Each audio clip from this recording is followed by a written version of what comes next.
The wind had no voice, only hunger. It howled through the mountain passes outside Denver, dragging clouds of powdered snow that erased all shape from the world. The day had begun like any other December morning in 1972. Pale sunlight, cold but gentle, yet by noon the storm had swallowed the sky whole. From the valley it looked as if heaven itself had fallen and shattered into white dust. Through that avalanche of silence walked a girl no taller than a fence post. Her red coat glowed like a bleeding heart against the snow. Her mittens hung from her wrists by strings, one missing, the other soaked. Every breath she exhaled froze midair and drifted backward, as if the storm wanted to pull it from her lungs. She was 8 years old and had stopped feeling her feet hours ago. Her name was Emily. The last thing she remembered clearly was her father's voice, shouting her name through the wind after the truck spun off the icy road. Then the sound of metal, glass, and silence. When she had crawled free, the blizzard had already buried the wreck. She screamed, but the mountain gave no answer. Then, somewhere behind her, a sound cut through the emptiness. A meow. Faint, broken, alive.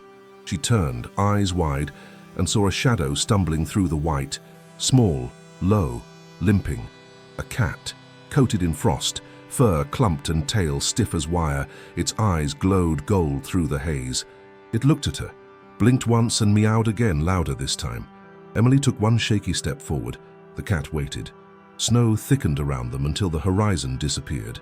There was no road, no sky, no direction.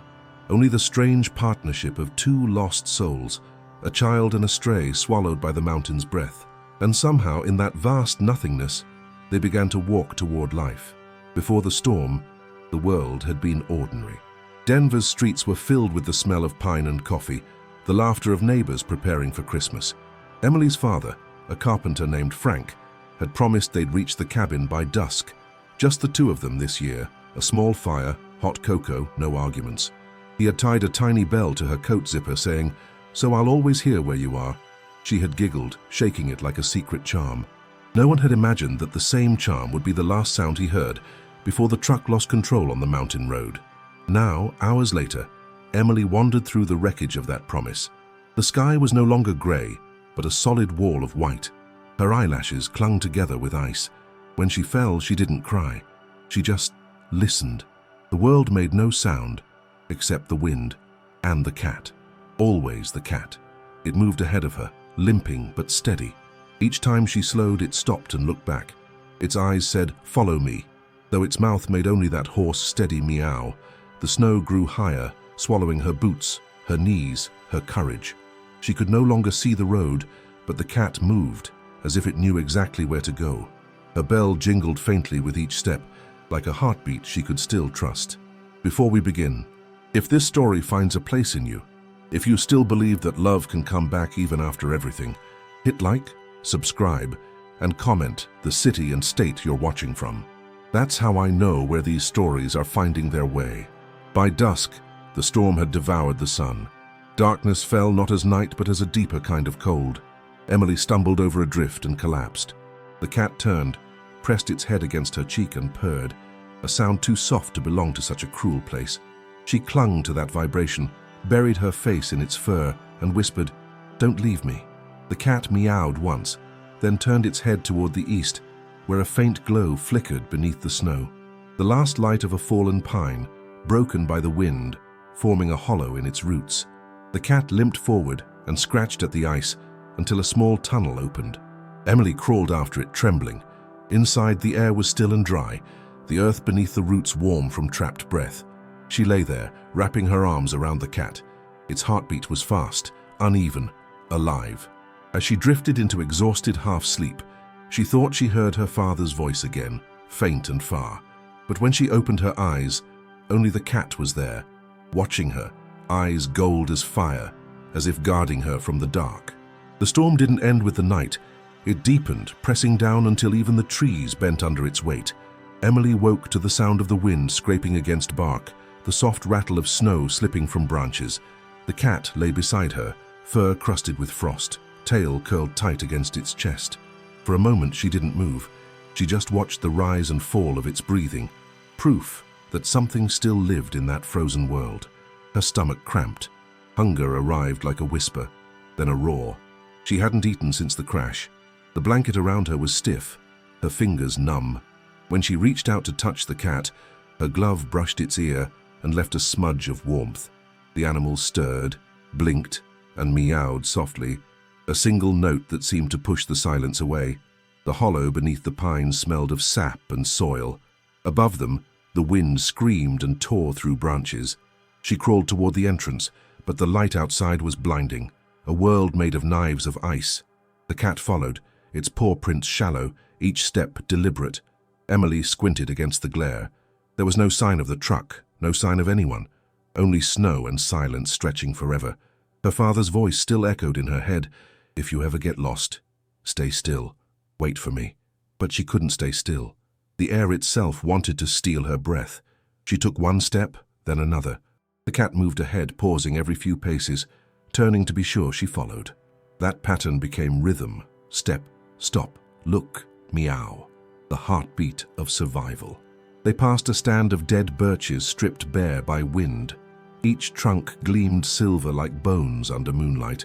Emily's boots sank deeper. She could no longer tell whether she was walking uphill or downhill. The horizon didn't exist.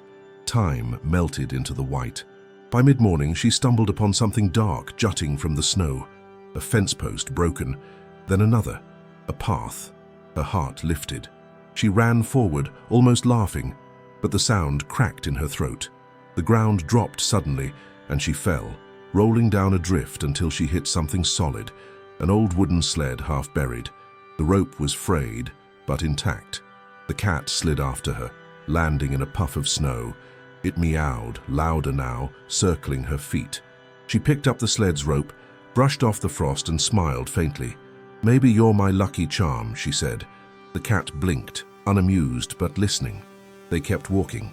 The fence led toward a shadow, a small cabin, or what was left of one. The roof had collapsed, the windows shattered, but the doorway still stood. Inside, broken furniture, snow-dusted walls, a stove half rusted through.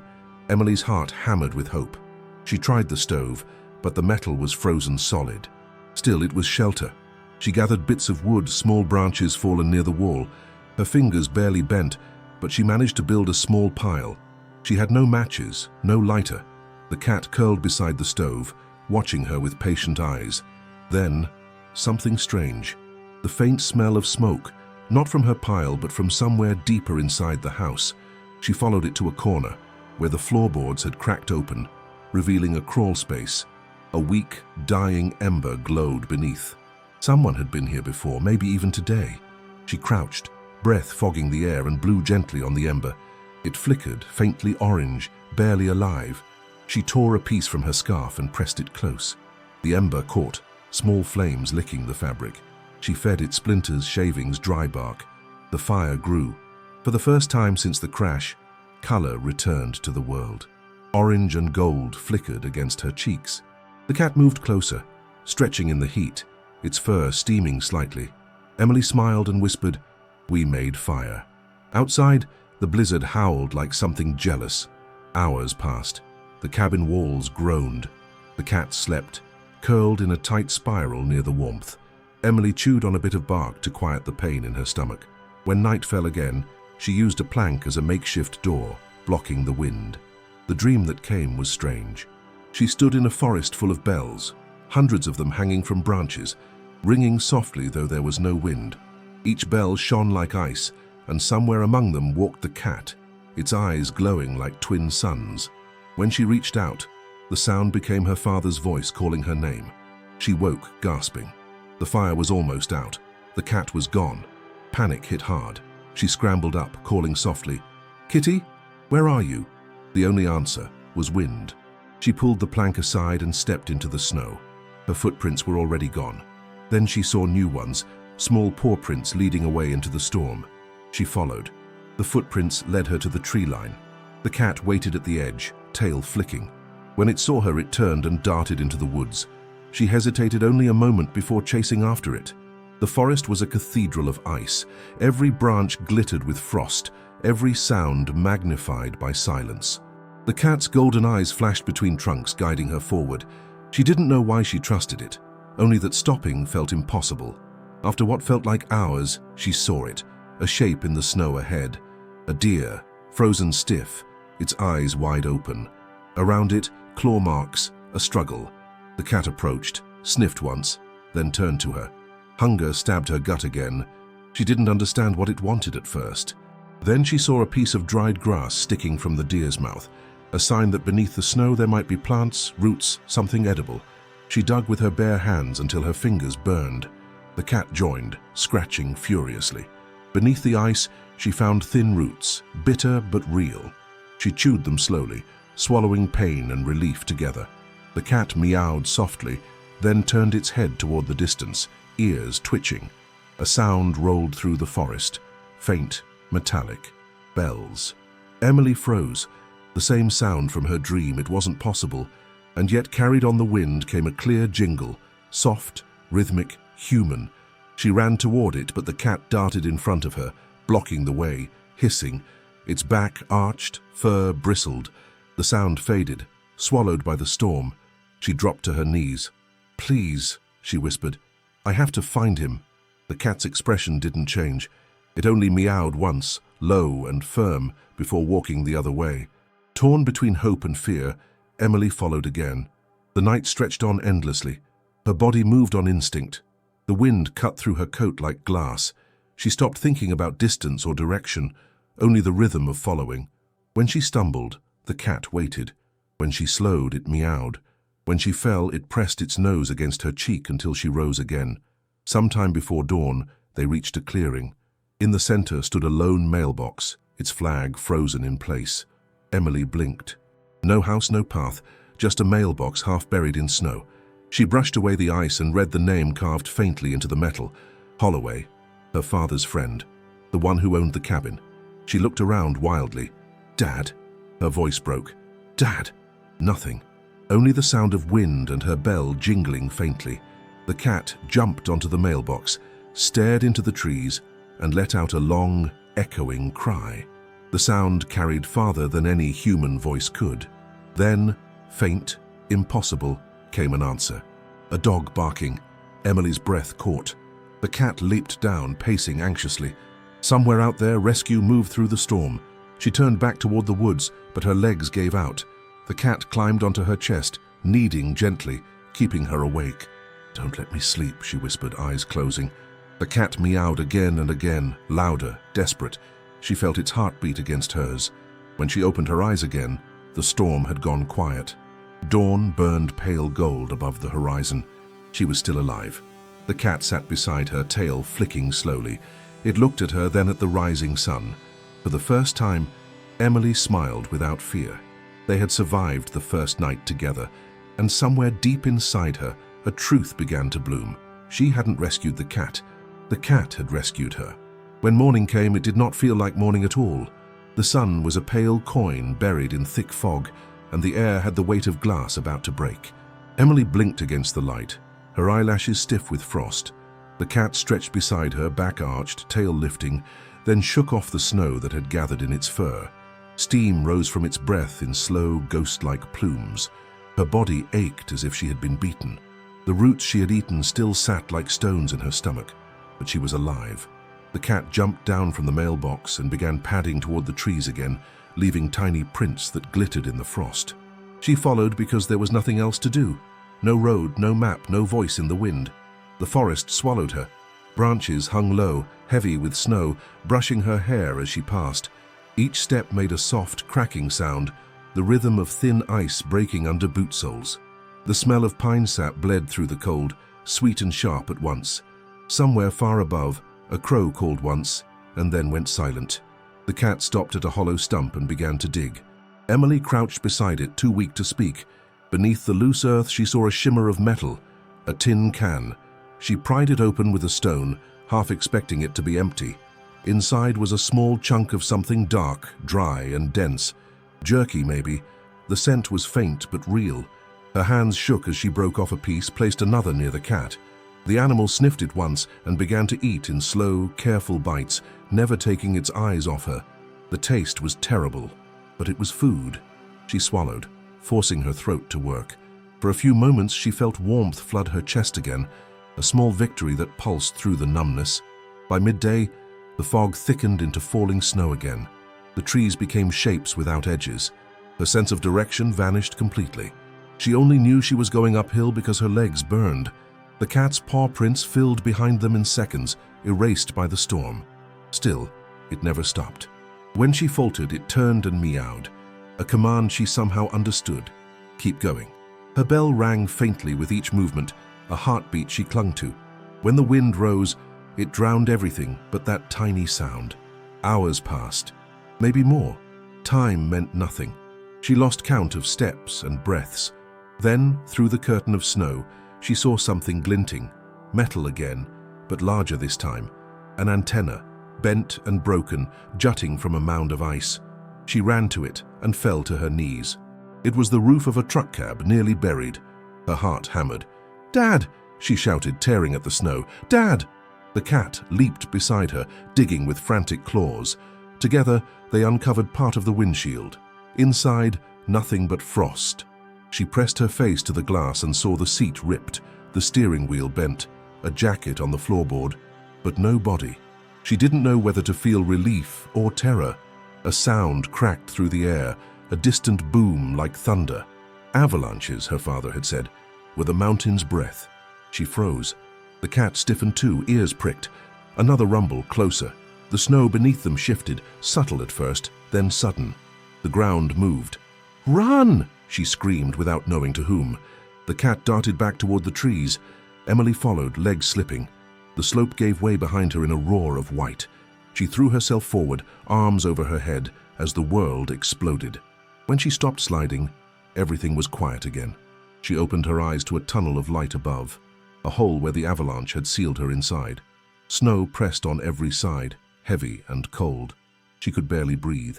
The cat's cry echoed faintly from somewhere above. "Help!" she gasped, voice breaking. Her hands clawed upward, nails tearing. She kicked, twisted, fought against the weight. The cat's paws appeared at the edge of the hole, digging furiously. Its eyes blazed against the white. Bit by bit, snow gave way. A small cascade fell over her face, burning with cold, but she reached through it and caught the cat's paw between her fingers. Together they climbed. When she dragged herself out, the world looked new again, erased, rearranged, cruel. The truck was gone. So was the slope. They stood on a plain of untouched snow. She collapsed to her knees, chest heaving. The cat sat beside her, tail curling around its feet. It didn't meow. It just looked at her, steady and unblinking as if counting her heartbeats. By twilight, she could no longer feel her hands. The storm slowed but didn't stop. The cat led her toward a cluster of rocks jutting like black teeth from the white. Between them was a narrow space sheltered from the wind. She crawled inside, her breath echoing off stone. The air smelled faintly of smoke again. She touched the wall and felt warmth. A campfire had been here once, not long ago. Ashes still lined the floor. She brushed snow aside and found footprints. Human, large, maybe a day old. Hope flared bright and sharp in her chest. The cat sniffed the ground, then looked at her uncertain. She whispered, "Someone's out here." Her voice trembled with more than cold. "Maybe they can help." But the cat hissed softly, tail low, fur bristling. It moved closer to the entrance, watching the darkness. A new sound rose through the wind, a crunching of boots on snow. Steady, slow, deliberate. Emily's heart pounded. She wanted to call out, but something in the rhythm of those steps stopped her. Too heavy, too calm, not searching, approaching. The cat crept forward, ears flat. The shadow outside the rocks grew larger, filling the entrance. She saw only a silhouette wrapped in furs, carrying a lantern that burned blue in the cold. The figure paused. Silence stretched. Then the voice came, rough and low. "Who's there?" Emily opened her mouth, but the cat stepped between them and hissed again, louder this time. The man lifted the lantern, revealing a scarred face, half hidden by frostbitten beard. His eyes were pale and distant, like glass marbles. "Well," he said slowly, "what do we have here?" She shrank back, pressing against the stone. The cat arched higher, claws scraping rock. The man crouched, setting the lantern down. "You shouldn't be out here alone, little one." Something about his tone made her colder than the snow ever could. She glanced toward the path behind him, but there was none. He filled the space entirely. "My dad," she stammered. "The truck, he's hurt. I got lost." The man's expression didn't change. "No trucks out here anymore, not since yesterday. Avalanche took the road." She bit her lip. "Then how did you get here?" He smiled, slow and cracked. "I live here." The cat's growl deepened. The man's eyes flicked down. "That your little friend? Pretty creature, strange though. Don't see many strays this high up." He reached a gloved hand toward it. The cat leaped forward, claws out, slashing across his wrist. He cursed, jerking back, blood dark against snow. "Damn thing," Emily gasped. "Please, he's just scared." The man's gaze snapped to her. "You should be too," he muttered. Then, softer, "Come on. I've got food and fire. You'll freeze out here." The cat positioned itself in front of her legs, tail lashing. Her stomach twisted. Hunger screamed louder than fear. She looked past him. In the distance, through the storm, faint orange light flickered. Maybe a cabin. Maybe salvation. She hesitated. The man sighed, wiping blood on his coat. "Suit yourself. But the storm's not done. When it comes back, there'll be nothing left to find." He turned and walked away, lantern swinging like a dying star. She waited until his shape vanished before she moved. The cat rubbed against her knee as if to say, "Good choice." But part of her couldn't let go of that light in the distance. Maybe her father was there. Maybe both truths could exist. Danger and hope. She whispered, "If we go together." The cat didn't argue. They stepped out into the storm again. Snow swallowed the path instantly, but the lantern's glow still pulsed faintly ahead, a heartbeat in the darkness. Each step closer made the air heavier, thicker, as if the mountain itself were warning her. The cat stayed low, fur brushing her boots. At last they reached a clearing where the wind died entirely. A small shack stood at the far edge, smoke curling weakly from a chimney. The door was cracked open, light spilling through. Emily pushed gently. The hinges groaned. Inside, a single chair, a small fire, and the man, his back turned, humming something slow and tuneless. She took one step in. The cat growled. The man looked over his shoulder, smiling again, too wide this time. "Told you you'd come." Her breath caught. Then she saw it, on the wall behind him, hanging from a nail, her father's jacket. The jacket was unmistakable. Faded brown canvas, the sleeve torn near the elbow, the small patch her father had stitched himself last spring, the shape of a bird in flight. For a moment, Emily could not breathe. Her body moved before thought, stumbling toward it, a sob rising in her throat. My dad," she whispered. "Where did you find that?" The man did not answer right away. He kept humming, voice like gravel dragged through snow. He stirred something in a pot above the fire, the smell of cooked meat thick in the air. When he finally turned, his eyes glinted too bright in the dim light. "Found it near the road," he said, half buried. Her pulse thundered in her ears. Was someone with it? He shrugged, slow, deliberate. "Didn't see anyone, just the jacket. Lucky thing, really. Kept me warm last night." The words hit harder than the cold outside. Emily took another step forward, the cat brushing against her leg like a warning. The man tilted his head, noticing the movement. "You look half dead, girl," he said. "Sit by the fire, eat something." Her stomach growled at the smell. Steam curled from the pot, thick and savory. She swallowed hard. The cat, however, hissed low, ears pinned flat. The man chuckled. "Don't trust me. Can't blame you. Not much left in these mountains worth trusting." He ladled soup into a tin bowl, then set it down near her feet. "Go on. It's rabbit. Fresh." Emily knelt slowly. The heat stung her hands. She lifted the bowl, staring into the liquid. Tiny flecks of meat floated among herbs. Her hunger roared. She raised it to her lips and froze. Floating near the edge of the broth, something small, round, familiar. A bell. Rusted, cracked, tied with frayed thread. Her bell. She dropped the bowl. The soup splashed across the floor, sizzling as it hit the fire. The man's expression darkened. That was wasteful. Her voice was barely a whisper. "Where did you get that?" He said nothing. The silence between them thickened until it hummed. Then he smiled, slow and thin. Found it the same place as the jacket. The cat's growl deepened, vibrating through the air. Emily stumbled backward, heart pounding. The man rose from his chair, straightening to his full height. He wasn't tall, but something about him filled the room like smoke. "Sit down," he said quietly. "You need to keep your strength." She shook her head, retreating toward the door. "My dad, he's still out there." The man's voice dropped lower. "If he was, I'd have seen him. This mountain doesn't keep secrets for long." But she knew he was lying. She could feel it in the way his eyes flicked toward the back of the shack, toward the shadows that moved when nothing should. Her throat tightened. "I have to go," he sighed, rubbing his temples. "Always the same. They never listen. Always running into the storm thinking it'll save them." The cat stepped forward, tail puffed, growl rising to a sharp hiss. The man's hand shot out faster than she expected, grabbing a metal rod from beside the stove. He swung once, missing by inches. The sound cracked through the room like thunder. Emily darted for the door. The cat leaped at his arm, claws flashing. He shouted, shaking it off, blood spraying onto the snow near the threshold. Emily yanked the door open and ran. The cold slammed into her like a wall. Snow blinded her eyes, but she kept running. Behind her, boots thudded, a lantern swung wildly, the man's voice calling, "You won't last an hour out there." She didn't answer. The storm swallowed his words. The cat appeared beside her, limping but fast, its fur streaked with crimson. She scooped it into her arms and stumbled through the dark. Wind clawed at her face. The world turned into noise and white and pain. For a long time, she didn't know where she was going, only away. At last, when her legs refused to move another inch, she collapsed behind a ridge of snow. The cat squirmed free and sat beside her, panting, its sides rising and falling like a tiny engine. Its golden eyes still burned, unwavering. "I can't," she whispered, voice raw. "I can't anymore." The cat stepped closer and pressed its forehead against hers. The gesture was gentle, almost human. A wave of warmth moved through her. Not physical warmth, something deeper, older.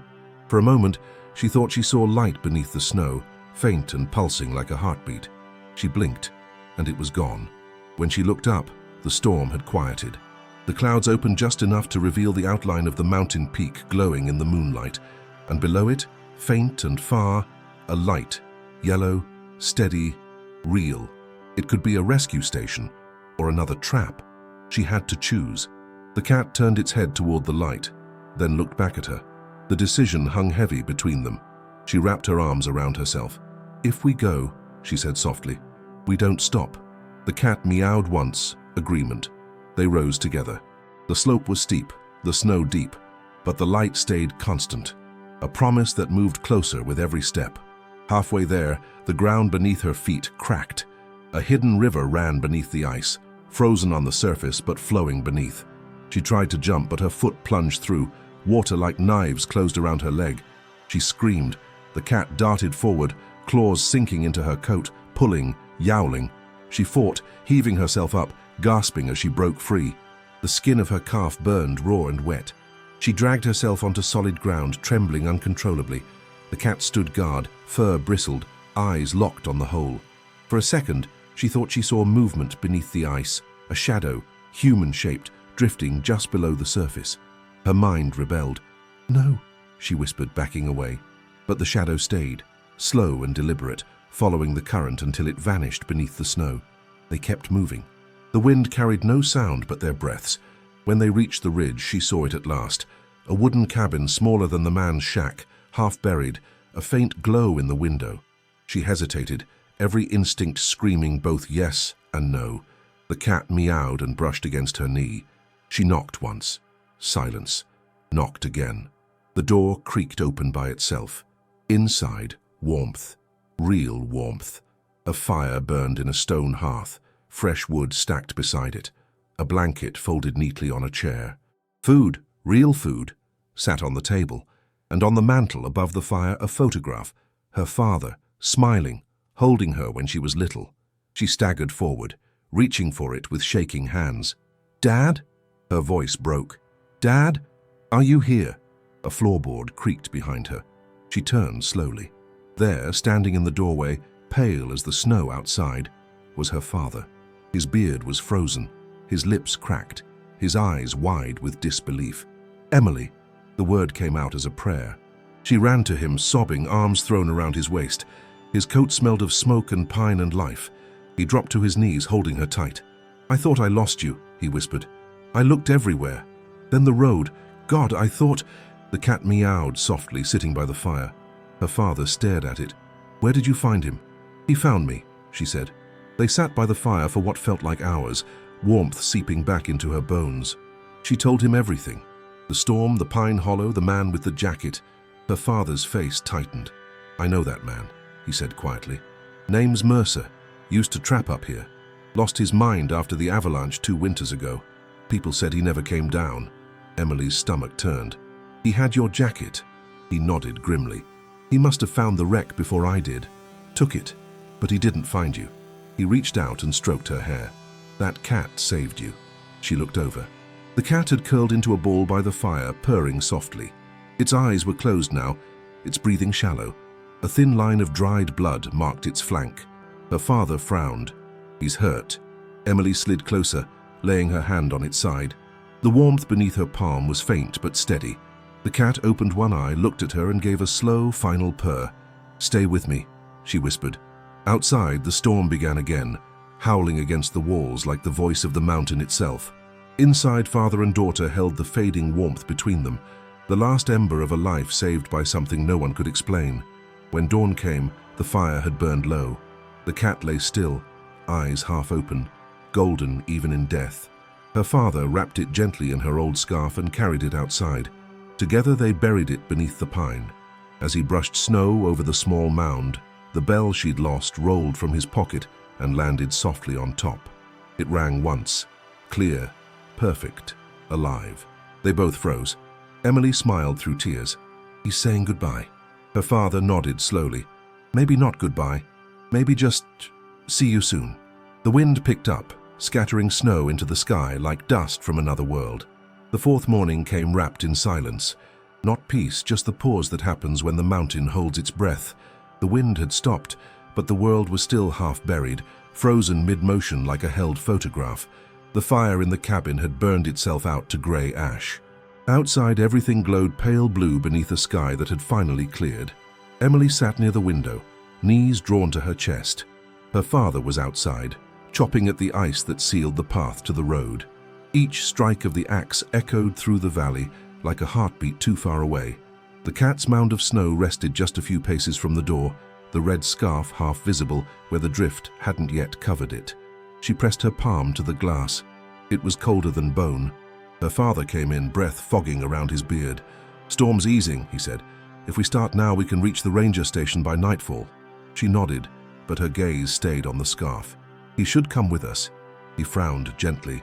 "Honey, he's gone." "No," she whispered. "He led me here. He doesn't stay behind." Her father wanted to argue, but didn't.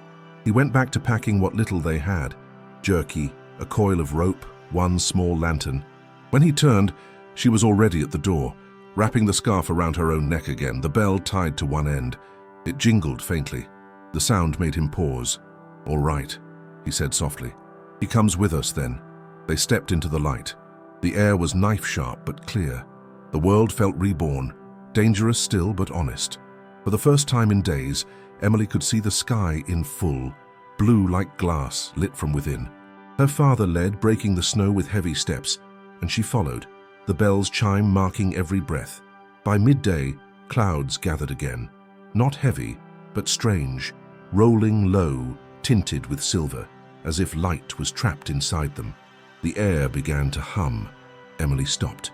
"Do you hear that?" Her father listened. A low vibration, deep under the ice, like a faraway engine. "Avalanche, run off," he said, though he didn't sound convinced. They moved faster. The mountain had shifted once already. Neither wanted to be there when it breathed again. Halfway across the ridge, the hum grew louder, closer. Then came another sound, something sharper, a bark, then a voice. "Over here!" Her father froze.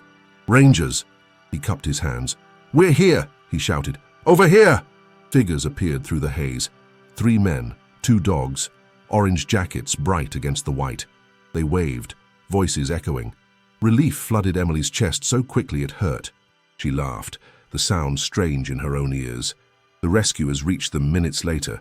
One of the men grabbed her shoulders. "You're the Holloways, right? We've been searching for 2 days straight." Her father nodded, shaking their hands. "She's alive because of—" He stopped, glancing at the scarf. Because she didn't give up. The lead ranger looked around. We need to move. There's another front coming in. We've got snowmobiles down the trail. Emily followed, hand tight in her father's. The path wound through narrow passes where the snow rose higher than her head. The rangers moved with speed born of habit. She stumbled once. One of the dogs pressed against her leg, guiding her. Its fur was the same shade of grey as the cat's. She smiled faintly. Good boy. The ranger looked down. She's responding well. Kid's tougher than she looks. They reached the base of the slope where the snowmobiles waited. One ranger started an engine, the roar filling the silence. Then, faint behind it, came another sound, the jingle of a bell. Emily turned. The wind had no reason to move, yet the sound grew clearer, closer. The scarf at her neck trembled. Her father frowned. Did you hear? Before he could finish, the mountain answered. A cracking sound rolled through the air, long and deep, followed by a blast of white dust exploding from the peak. The rangers shouted, "Avalanche! Move!" Everything turned to motion. One ranger threw Emily onto the snowmobile's back seat, shouting at her father to climb behind. He did, wrapping his arms around her as the machine lurched forward. Behind them, the wall of snow descended like a living thing, faster, louder, devouring the slope. The driver gunned the throttle. The machine shot across the valley, the surface breaking under them. Ice splintered, snow roared. Emily looked back once, too soon. The avalanche rolled closer, swallowing trees whole. The dogs barked, their handlers struggling to keep control. Then, through the chaos, she saw movement ahead. The cat, impossible, unmistakable, standing on a rise of snow, fur gleaming gold against the storm. "Dad!" she screamed. "Look!" He saw nothing but the wall of white, but she did. The cat turned its head, eyes meeting hers across the distance. It meowed once, sound swallowed by the thunder, then ran, not away, but sideways, leading the avalanche toward a split in the ridge. The snow followed it. The wave divided, half the mass surging into the ravine, the rest thinning enough for the snowmobiles to outrun it. The ground trembled, air filled with ice dust, then silence again. When the noise finally died, they were miles from the collapse zone. The rangers stopped the engines. Everyone sat still, listening to their own hearts. Emily's bell jingled once, then stopped. Her father exhaled, voice shaking. "We made it." The lead ranger climbed off, checking the map. "Closest station's 3 kilometers east. We'll get you warm, get some food in you." Emily barely heard him. She was staring back at the ridge. "He saved us again." Her father rested a hand on her shoulder. "Sweetheart." "He did," she said, eyes fixed on the horizon. "He always does." The rangers started their engines again, one after another. The sound echoed down the valley like the heartbeat of machines replacing the wild. The group moved forward through thinning snow until the trees thickened and the faint outline of rooftops appeared. A ranger outpost, half hidden behind evergreens. Smoke curled from a metal chimney. They entered to warmth and chaos, voices, blankets, radio chatter. A medic took her pulse, wrapped her in a coat that smelled of kerosene and wool. Someone handed her hot cocoa so sweet it hurt her teeth. She drank in silence, eyes unfocused, until the world around her blurred into hums and footsteps. Her father talked with the officers, explaining everything. The wreck, the blizzard, the man named Mercer. The rangers exchanged looks. One spoke quietly. "That can't be. Mercer's been dead 3 years. Cabin burned down in 71. Her father stared. "We saw him. He spoke to us." The ranger shook his head. "Then you saw something else." Emily's cocoa cup trembled in her hands. "He had Dad's jacket. He tried to—" She stopped. Words felt too small. The ranger crouched beside her. "You're safe now, kiddo. That's what matters." But she could tell from his eyes that he didn't believe half of what he'd just said. When night fell, they gave her a cot near the window. Outside, the moon rose over the mountains, bright as polished ice. She lay awake, listening to the distant wind. The bell at her neck glowed faintly in the pale light. Each time she blinked, she saw flashes, eyes like molten gold, snow turning to fire, a trail of paw prints leading into the dark. Sometime after midnight, she rose. The station was silent, except for the hum of the heater. She stepped outside, boots crunching on frost. The air was calm, stars scattered across the sky like spilled salt. She walked to the edge of the clearing where the snow met the forest. The world was silver and blue and endless. She untied the bell from her scarf. held it in her palm. "Thank you," she whispered. A soft breeze stirred, though no storm remained. The bell rang once, clear and bright, not moved by her hand, but by something unseen. She smiled through tears. "I'll remember." Then, faint but certain, from somewhere deep among the trees, came a meow, low, steady, familiar. She looked up. 2 golden lights shone for a heartbeat, then faded into the darkness. Morning crept through the window like a shy visitor. Pale light spilled across the ranger station floor, touching steel boots, folded blankets, the stillness of people finally at rest. Emily opened her eyes to that light, and for a moment didn't know where she was. The smell of coffee and pine filled the air. Somewhere a radio murmured quietly about routes reopening, about another storm forming over the Rockies. Her father was at the far end of the room, speaking softly to one of the rangers. His voice was calmer now, anchored. She sat up, wrapped in her borrowed coat, and looked out the window. The mountains were blue shadows against a clean white sky. Smoke rose from the chimney into the calm. The storm had gone, but its memory still sat heavy on the land. The bell hung from her wrist, catching a ray of sun.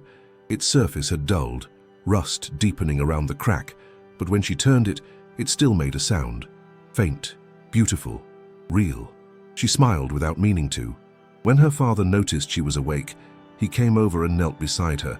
"How do you feel?" "Warm," she said simply. He brushed a strand of hair from her face. "They'll take us down the mountain today. There's a convoy leaving at noon. We'll be home by tomorrow." "Home," she repeated, as if testing the word. "Will it still look the same?" He hesitated. "Maybe not, but we'll rebuild." She nodded, though part of her didn't believe in that word anymore. Rebuilding felt too human for what she had seen. The mountain didn't rebuild. It erased and began again. After breakfast, the rangers prepared the convoy. Engines growled, exhaust plumes twisting into the cold air.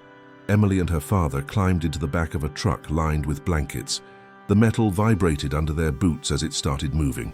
She looked back one last time, the station shrinking into the whiteness, the ridge above it shining under sun like polished bone. The drive down felt endless. Each turn revealed a new scar where the storm had clawed the land. Trees torn from roots, cars half buried, fences flattened. The avalanche path looked like a frozen river of ghosts. And there, near the lower slopes, a shape caught her eye, something small, dark against the white, half buried in drift. She leaned closer to the window. It was a cat's body, or maybe the outline of one. Her father noticed her stare. "Don't," he said gently. "Let the mountain keep its secrets." But she couldn't look away. The wind shifted, blowing snow across the shape until it vanished completely. At the base of the range, sunlight turned gold. The road flattened into brown slush, then into paved streets lined with power poles. Civilization returned quietly, almost embarrassed. The convoy split. The rangers waved them off with tired smiles. "You two take care," one said, "and keep that bell.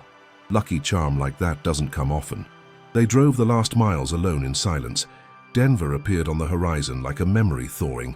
Buildings grey with soot, smoke curling from chimneys, cars buried half up their hoods. The city felt older, slower, as if it too had survived something impossible. Their house still stood. Snow piled high on the porch roof. One window cracked, but the door opened easily. Inside smelled of dust and pine from the wreath that had dried on the wall. Emily walked room to room, touching everything. The couch, the wooden horse her father carved for her, the framed photo of her mother long gone. Every sound in the house felt different now, softer, as if muffled by what had happened above the clouds. Her father unpacked quietly. He laid her coat by the stove, hung the bell beside the window. "So, I'll always hear where you are," he said, repeating his old line, voice breaking just slightly. They lived like that through winter. The snow melted, then came again, smaller, gentler. Each time it fell, Emily found herself at the window, listening.